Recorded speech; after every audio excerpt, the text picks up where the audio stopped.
Assalamualaikum warahmatullahi wabarakatuh. Pada kesempatan kali ini saya ingin menjelaskan rangkuman tentang materi mutual exclusion. Sebelumnya perkenalkan, nama saya Darso Miftahuddin. Baik, kita langsung saja ke materi mutual exclusion.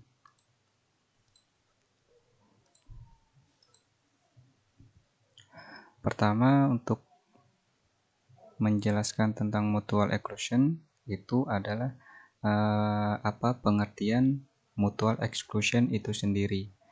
Mutual exclusion itu sendiri adalah sebuah fungsi yang digunakan untuk mengatur penggunaan sebuah resource. Mutual exclusion digunakan untuk mencegah race conditions. Secara sederhana, bila ada dua buah thread ingin menggunakan sebuah memori secara bersamaan, maka biar tidak rebutan harus menunggu giliran. Misalnya nih, ada thread A dan thread B. Misal thread A mendapat giliran menggunakan memori, maka A akan membuat mutual exclusion. Ibaratnya memori tersebut dikunci oleh thread A dan tidak bisa digunakan oleh thread lain. Dan thread B bila ingin menggunakan memori harus menunggu dulu. Jadi thread B harus mengantri sampai thread A selesai dan melepas mutual exclusion. Thread itu sendiri adalah sebuah urutan atau antrian instruksi dalam komputer.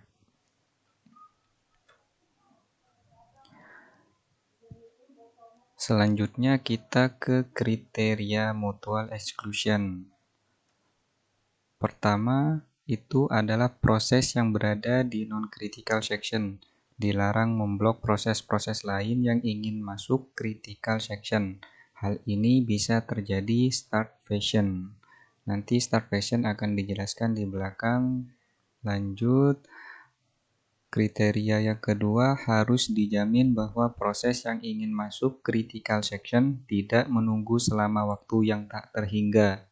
Ini bisa menyebabkan masalah deadlock dan antrian proses bertambah panjang.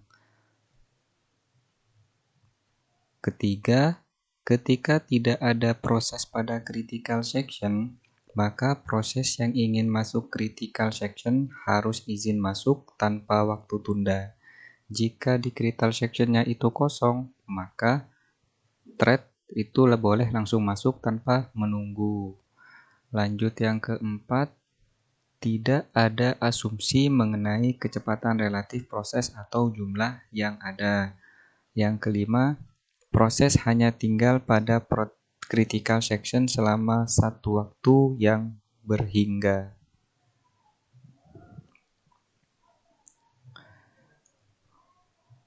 Selanjutnya kita ke masalah yang bisa ditimbulkan mutual exclusion. Satu itu starvation yang tadi di depan.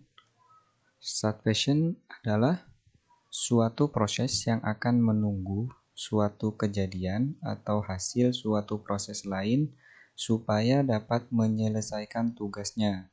Tetapi kejadian yang ditunggu tidak pernah terjadi karena selalu diambil lebih dulu oleh proses yang lain. Yang kedua, ini masalah yang ditimbulkan adalah deadlock. Deadlock itu sendiri adalah banyak proses yang saling menunggu hasil dari proses yang lain untuk dapat melanjutkan atau menyelesaikan tugasnya. Untuk deadlock ini jika digambarkan ibaratnya sebuah jembatan yang hanya bisa dilalui oleh satu mobil, tetapi dari arah berlawanan ada mobil yang ingin melalui juga. Jadi ada dua mobil yang ingin sama-sama menyeberang jembatan, sedangkan jembatan tersebut hanya muat untuk satu mobil. Jika dipaksakan tanpa melakukan antrian, maka mobil tersebut akan stuck di jembatan tersebut dan terjadilah deadlock. Kurang lebih seperti itu gambaran dari deadlock. Lanjut Untuk metode yang menjamin mutual exclusion, pertama ada disabling interrupt atau mematikan interupsi. Dengan cara mematikan interupsi yang masuk pada saat proses sedang berada pada critical section-nya, cara ini kadang cukup berguna untuk kernel, tetapi tidak untuk user. Dan cara ini pun tidak terlalu baik untuk CPU yang jumlahnya lebih dari satu, di mana disable interrupt hanya mengenai CPU yang sedang menjalankan proses itu dan tidak berpengaruh terhadap CPU lain. Yang kedua, lock variable. Lock variable ini setiap proses yang akan mengakses ke critical section-nya harus mengcek lock variable. Jika 0, berarti proses dapat memasuki critical section-nya, dan jika 1, maka proses harus menunggu sampai lock variabelnya sama dengan 0.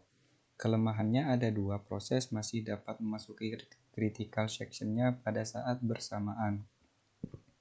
Yang ketiga, strict alternation.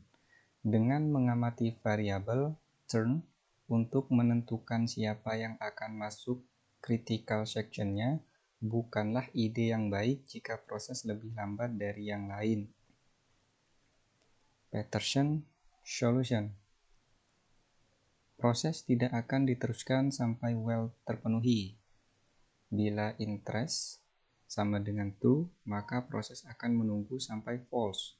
Kelemahannya untuk Peterson solution, jika proses memanggil enter region-nya secara hampir bersamaan, yang disimpan di turn adalah data yang ditulis terakhir. Yang terakhir ini adalah test and set log instruction, atau bisa disingkat dengan instruksi TSL. Yang dimaksud dengan TSL ini adalah menentukan siapa yang berhak memasuki critical region section.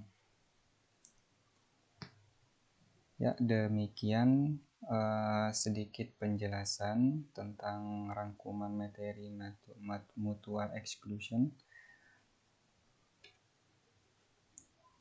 Untuk itu saya akhiri. Assalamualaikum warahmatullahi wabarakatuh.